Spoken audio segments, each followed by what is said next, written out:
Vamos ler então de primeira mão, convoco aqui você que está com a sua Bíblia, abrir no livro de Romanos, capítulo 5, versículo 20, segunda parte, Romanos 5, 20 e 21. Mas onde o pecado abundou, superabundou a graça, para que assim como o pecado reinou na morte, também a graça reinasse pela justiça para a vida eterna, por Jesus Cristo nosso Senhor. Oremos. Senhor, nosso Deus e Pai, nós te agradecemos nessa noite, que possamos ter uma plena condição para poder falar da sua palavra, que o Senhor nos dê discernimento, conhecimento e a expressão para poder comunicar aos irmãos, aos presentes nesta noite, muitas vezes o significado exato que é inexpressível por nosso meio, pela nossa língua, mas que o Senhor nos ajude, nos conforte, pelo seu Espírito, pela intervenção do seu Espírito, que possamos ter a compreensão e o ato da prática. Em nome de nosso Senhor Jesus Cristo, seu Filho amado, nós te agradecemos. Amém. Amém. Obrigado. Meus irmãos, irmãs, a função da graça no pecado é bem clara, no sentido de anular a morte provocada pelo pecado. E nós vemos no versículo 20, porque onde o pecado se proliferou até, a graça veio acima de, sempre a graça sobrepondo qualquer situação pecadora, porque onde reinou a morte, a graça foi soberana.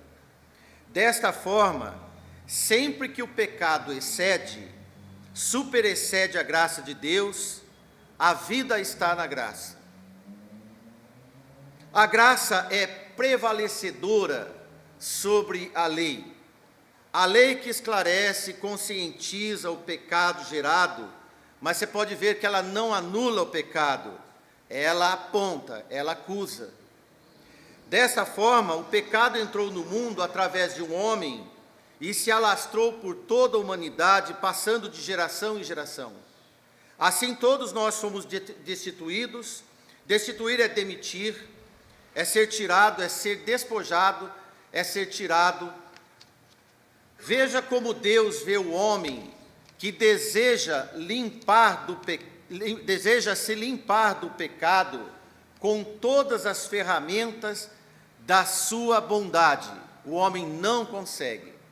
Por mais que nós queremos ser puros, por mais que nós queremos ser limpos, nós podemos ter vontade, podemos ter desejo, mas nós não vamos ter ferramentas possíveis, com toda a bondade que possamos expressar, nós não vamos conseguir limpar o pecado ou os pecados da nossa vida. Esta é a situação de cada um de nós.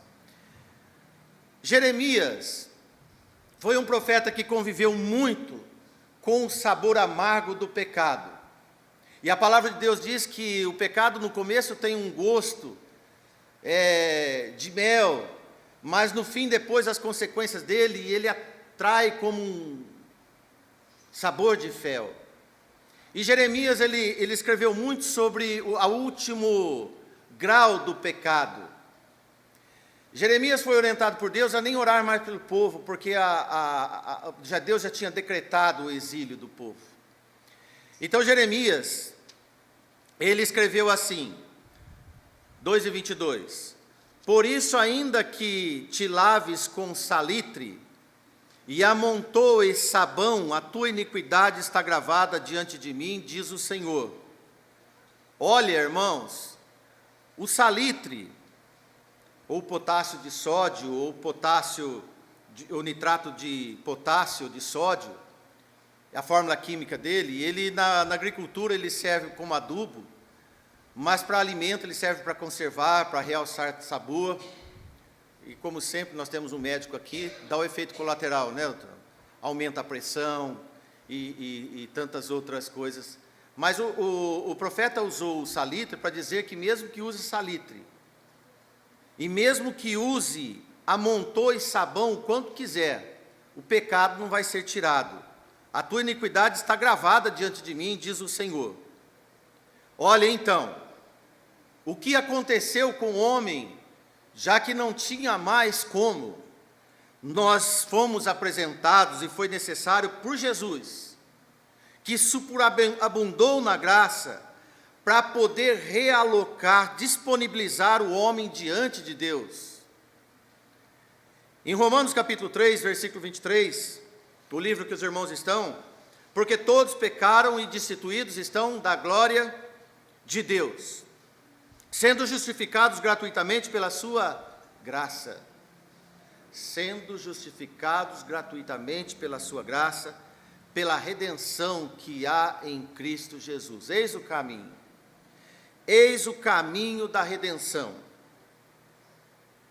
Este é o caminho que o homem deve averiguar, na base da sua fé. Esta é a pose fotográfica que nós herdamos, imagem do pecado, para cada um ver a sua foto como é diante de Deus, e Jeremias escreveu, é só fazer uma questão de individualidade que podemos, então, entender o quão somos pecadores e miseráveis diante de Deus. Se o Senhor nos der toda essa capacidade para poder falar para os irmãos, nós vamos aprender muito ainda mais sobre a graça nos dias de hoje. Antes de olharmos para a pergunta, o que é a graça de fato, já baseado em todos esses textos que nós lemos, primeiro vamos discutir o propósito da graça, porque a graça de Deus nos foi dada. A maioria das vezes que você entende a razão pelo qual algo é te dado, ou nos é dado, é mais fácil compreender o presente. O mesmo acontece aqui pela graça de Deus. Eu quero abrir um parênteses agora, para trazer a você que está aqui, há um episódio bíblico que faz nos compreender bem o estado da graça. Usando essa palavra, mas às vezes não temos a ideia do significado da sua plenitude. Vamos então lembrar que a graça é um favor imerecível e impagável vindo da parte de Deus. Amém? Segundo Samuel, capítulo 9, versículo 1 a 13, nós vamos fazer uma leitura bem dinâmica e rápida aqui, acredito que nos 4 minutos, nem isso talvez. E disse Davi, segundo Samuel 9, de 1 a 13, se eu anotei certo aqui, está lá o título, a bondade de Davi para com o filho de Jonatas. E disse Davi, há ainda alguém que tenha ficado da casa de Saul para que faça benevolência por amor de Jonas? E havia um servo na casa de Saul, cujo nome era Ziba, e o chamaram à presença de Davi. Disse-lhe o rei, és tu Ziba? E ele disse, servo teu. E disse o rei, não há ainda alguém da casa de Saul para que eu use com ele a benevolência de Deus? Então disse Ziba ao rei, ainda há um filho de Jonatas, aleijado de ambos os pés. E disse-lhe o rei, onde está? E disse Ziba ao rei, eis que está na casa de Maquir, filho de Amiel, em Lodebar. Lodebar é nome de uma cidade. Então mandou o rei Davi e tomou da casa de Maquir, filho de Amiel, de Lodebar, e Mefibosete, filho de Jonatas, o filho de Saul, veio a Davi e se prostrou com o rosto por terra, inclinou-se e disse, Davi, Mefibosete. E ele disse, eis aqui teu servo. E disse-lhe Davi, não temas, porque de certo usarei contigo de benevolência por amor de Jonatas teu pai, e te restituirei todas as terras de Saul teu pai, e tu sempre comerás pão à minha mesa. Então se inclinou e disse: quem é teu servo, para teres olhado para um cão morto como eu? Então chamou Davi a Ziba, moço de Saul, e disse-lhe tudo o que pertencia a Saul, e toda a sua casa tenho dado ao filho do teu senhor. Trabalhar-lhe-ás, pois, a terra, e tu e teus filhos e teus servos, e recolherás os frutos, para que o filho de teu senhor tenha pão para comer. Mas Mefibosete, filho de teu senhor, sempre comerás à minha presença. Então tinha Ziba 15 filhos e 20 servos. E disse Ziba ao rei: conforme tudo quanto meu senhor, o rei, manda seu servo, assim fará teu servo. Quando a Mefibosete, disse o rei: comerás à minha mesa como um dos filhos do rei. E tinha Mefibosete um filho pequeno, cujo nome era Mica, e todos quantos moravam em casa de Ziba eram servos de Mefibosete. Morava, pois, Mefibosete em Jerusalém, porquanto sempre comia à mesa do rei, e era coxo de ambos os pés. Vamos aos fatos bíblicos, por detrás desse texto que acabamos de ler, irmãos. Alguns nomes complicados, alguns locais que nós não conhecemos, um fragmento da história, mas eu vou procurar resumir agora para que possamos entender a graça. Vocês lembram que Saul foi antes de Davi, rei de Israel, e que Saul foi um homem que andou errado diante de Deus, e que o Senhor escolheu Davi, um pastor de ovelhas, seu sucessor.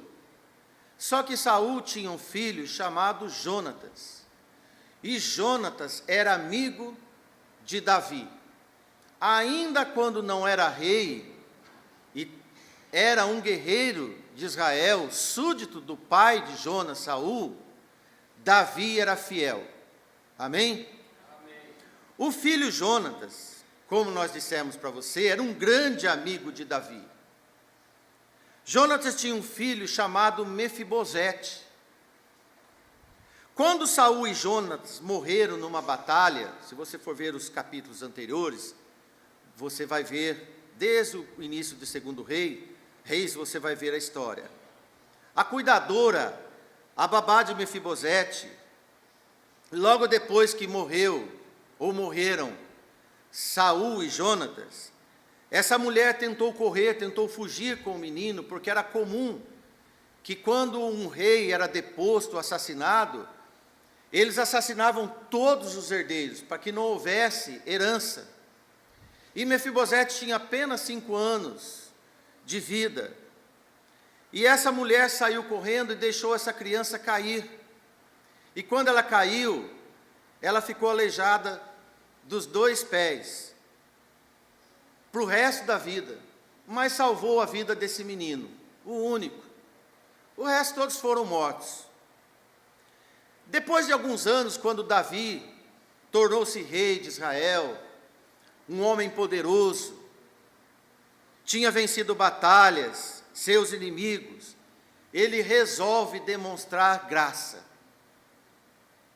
com alguém da família do seu grande amigo Jonatas, falecido. Então Davi pergunta se havia alguém da família de Jonatas que ele pudesse fazer alguma coisa. E lembraram deste menino aleijado, que hoje já era um homem nos dias de Davi.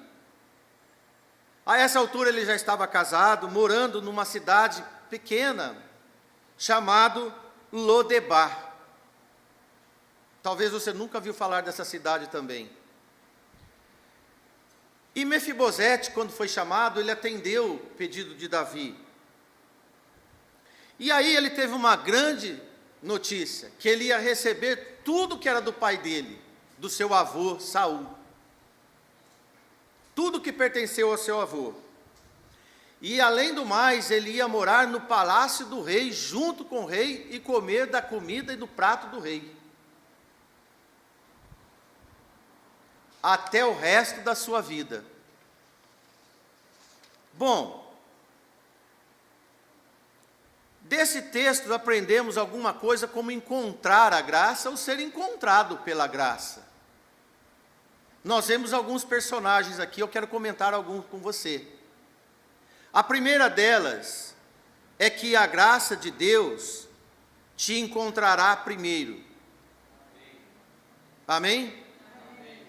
Lembre-se que Mefibosete estava lá na pacata cidade de Lodebar, esquecido, deixado como um renegado, por ser aleijado, herdeiro de um rei morto e destituído, um outro rei fora da sua linhagem. Esse homem poderia ser até um homem revoltado, inconformado pela sua condição, mas a graça, o favor imerecido veio a seu encontro. Davi mandou chamá-lo. Então, meu irmão, minha irmã, saiba que a graça de Deus também é um convite para você. Amém? Amém? Segundo ponto, vemos também que você encontra a graça quando deixa para trás um passado e aceita uma nova condição de vida, ainda que continue deficiente. Quando Mefibosete se apresenta diante do rei Davi e diz algo muito chocante, olha o que ele diz: por que é que o rei está se importando com um cão morto como eu? Cão, irmãos, para os judeus, é um animal repugnante. Mefibosete sabia da sua condição, sem expectativa alguma, e ele sabia que era uma criatura rejeitada. Por não ter mais direito à herança, por ser um perigo e ainda um homem aleijado. Você lembra no Novo Testamento como que os aleijados, os cegos e os coxos eram tão rejeitados, e ainda assim nos dias de hoje. Não é difícil de compreender a rejeição por um aleijado.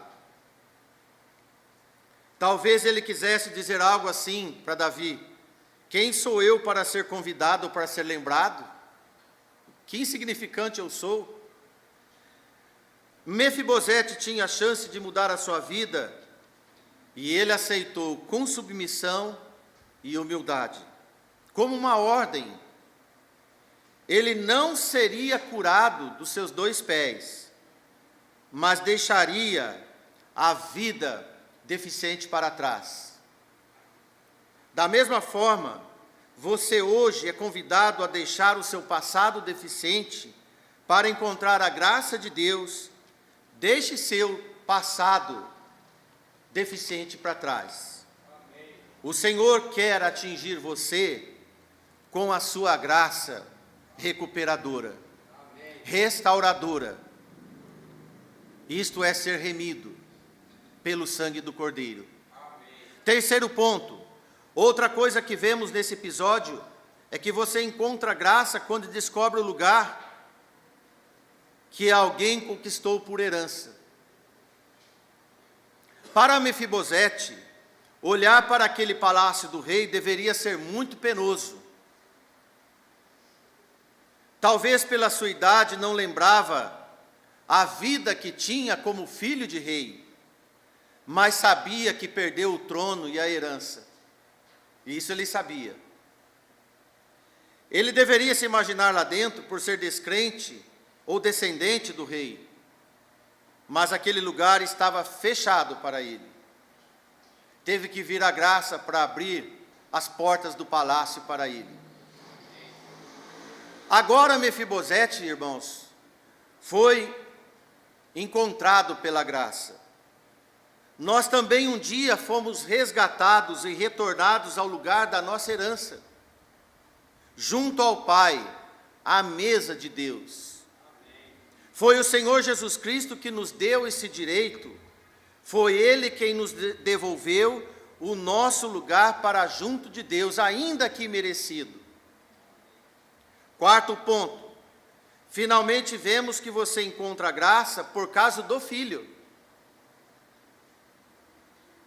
Davi lembrou do filho de Saul, do seu amigo. No caso de Mefibosete, foi por causa do filho do rei, Jonas. E agora ele poderia estar no palácio para o resto da vida. No nosso caso, é por causa do Filho unigênito do Pai, nosso Senhor Jesus Cristo, que podemos encontrar a graça diante de Deus, pelos méritos de Jesus, não nossos, é que podemos participar da mesa do Senhor. O nosso Deus é um Deus de graça, que nos dá aquilo que nós não merecemos. A salvação de nossas almas é algo que ninguém poderia comprar, merecer. Não há obra de homem disponível para ser aceita. Foi dado a nós, porque um dia o Senhor lembrou de nós, e enviou seu Filho para que a sua graça nos atingisse.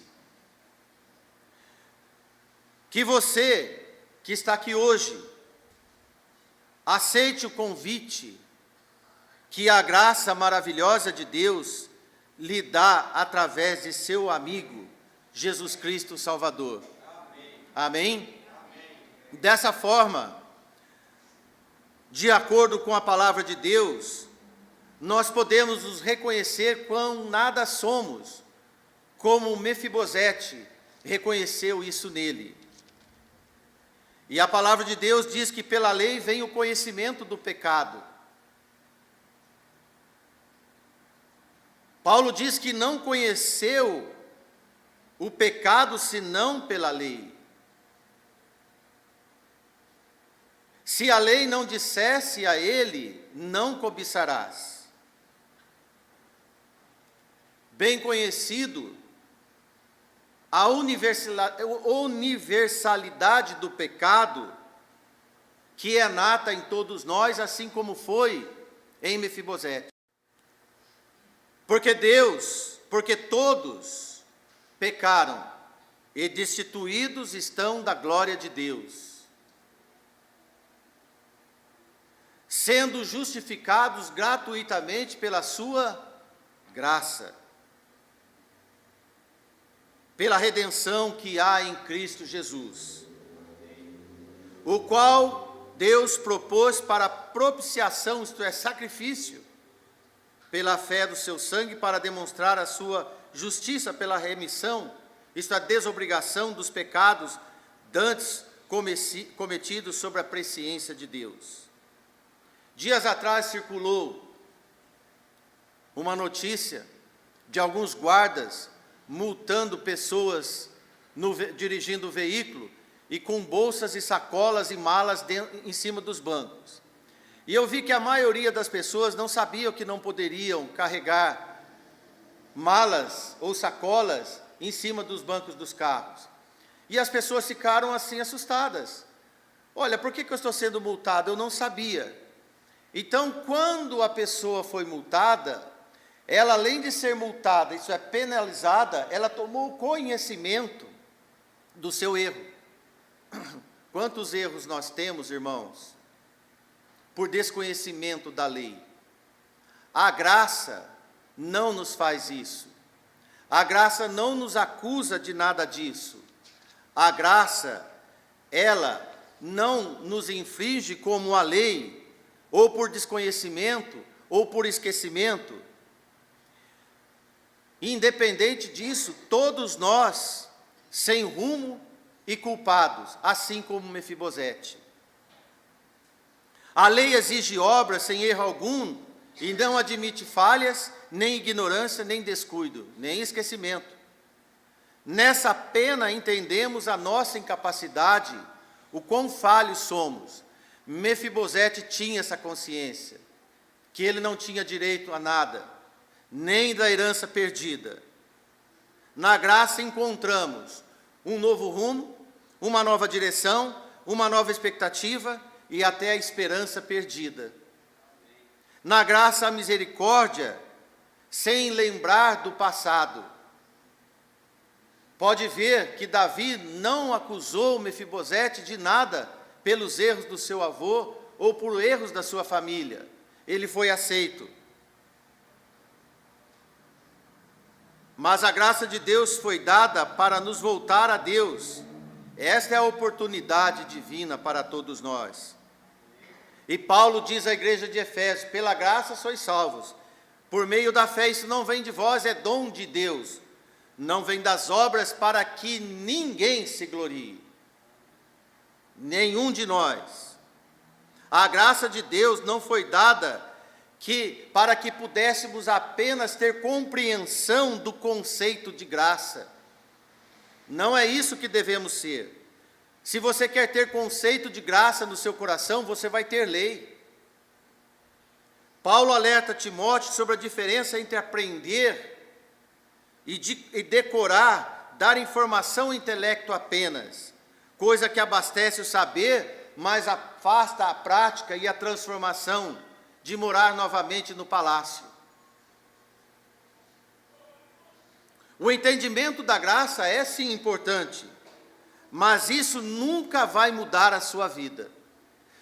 Você pode estar entendendo todo esse sermão, pode ter entendimento dele, mas só entender, você não vai mudar.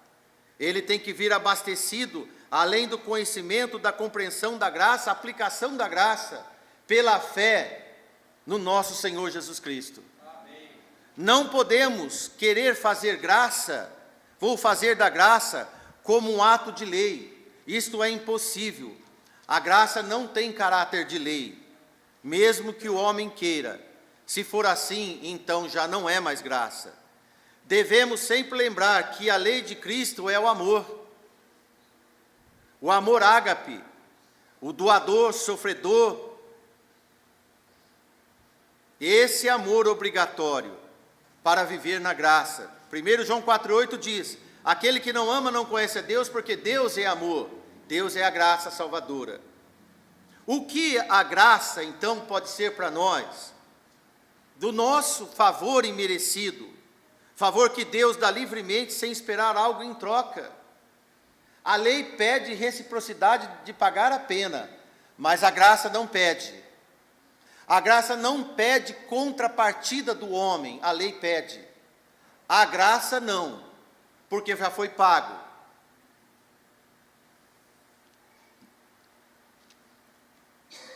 Tudo que Deus nos encoraja a fazer é que nós recebemos a sua graça e andemos em graça, porque Jesus Cristo é a graça. A pessoa de Cristo é a graça de Deus entre nós. A única maneira de receber a graça é receber Jesus. Quando você tem Jesus, você tem a graça de Deus. Essa graça, ela sempre é abundante. Independentemente de quantos pecados ou que pessoa você foi, ou continua a ser, a graça é abundante e suficiente para nos remir, para pagar de todos os nossos erros e pecados. Por isso que Paulo escreveu: onde houve pecado, superabundou a graça. Ela foi eficiente. Se o pecado contaminou, a graça veio e dissipou a morte. Por causa da graça, Deus corrige todos os crentes, todos que creem, e Ele nos corrige, e Ele nos dá a oportunidade. Ele levou a nossa punição, Ele levou o nosso jugo. A cruz, irmãos, nos tratou de novo. A cruz nos reconciliou. Então somos imitadores de Cristo, seguidores dele. Nossa referência sempre é Jesus. O estado da graça é isso. É Cristo em mim. Isto é vida na graça. Sempre associa Cristo em mim e vida na graça. Nenhum pecado é capaz de separar o pecador arrependido de Deus, porque Cristo pagou nossos pecados. Por mais óbvio que seja isso em você, meu irmão, minha irmã, ele deve ser o exercício da graça na sua vida. E quando nós temos o exercício da graça, sempre vamos ser devedores, como foi Mefibosete. A graça é salvadora. O poder emanado de Deus apresenta e predestina, realoca o incrédulo por meio da fé, sempre assim. Faz ele vir a Cristo e ser salvo do inferno, e nascer no reino de Deus, e dar efeito da graça salvadora. Pela fé, sem obras alguma. Não esqueça disso. A graça atua no homem pela fé, da obra da cruz. A fé que produz boas obras no homem remido. Paulo diz lá em Efésios capítulo 2, porque pela graça sois salvos, por meio da fé, isso não vem de vós, é dom de Deus. Pela segunda vez nós lemos, porque somos feituras suas, criados em Cristo Jesus, para as boas obras, obras as quais Deus preparou para que andássemos nela. Veja o que diz Pedro sobre esse assunto, que mediante a fé estáis guardados na virtude de Deus para a salvação. Amém? Amém. Já prestes a se revelar no último dia. Enquanto o salário do pecado é a morte, irmãos, o dom gratuito de Deus é a vida eterna, por Jesus Cristo, a graça feita em nós. Que Deus te abençoe, que Deus nos ajude. Mefibosete, não se esqueça, ele nem lembrava mais de algum direito, mas um dia a graça bateu na sua porta, através do servo de Davi. Hoje, você está aqui nessa igreja, eu não sei a condição de todos, mas eu posso dizer a condição em que Deus pode te deixar.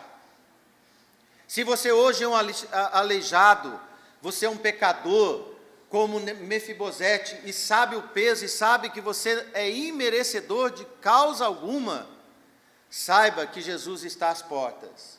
Ele bate, deixa ele entrar, deixa ele mudar sua vida, deixa ele te levar para o palácio e comer na mesa do rei, e comer na mesa dos salvos. Amém, irmãos? Que Deus nos dê a graça verdadeira. Amém.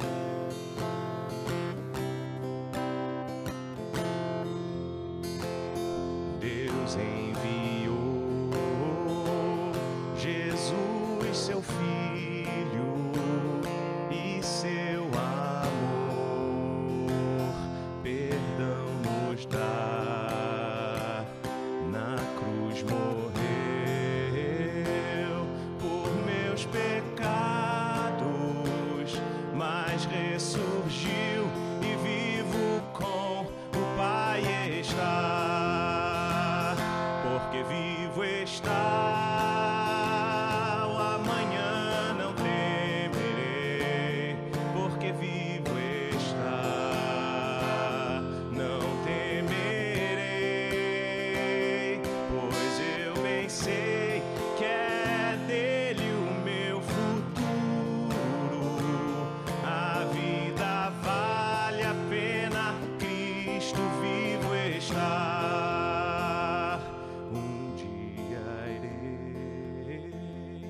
Passar o rio, vencer a morte sem temor, morrer pra mim será vitória. Verei a glória de Jesus, meu Salvador, porque vivo está.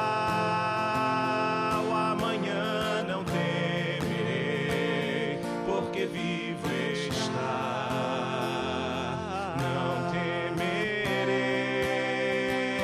pois eu bem sei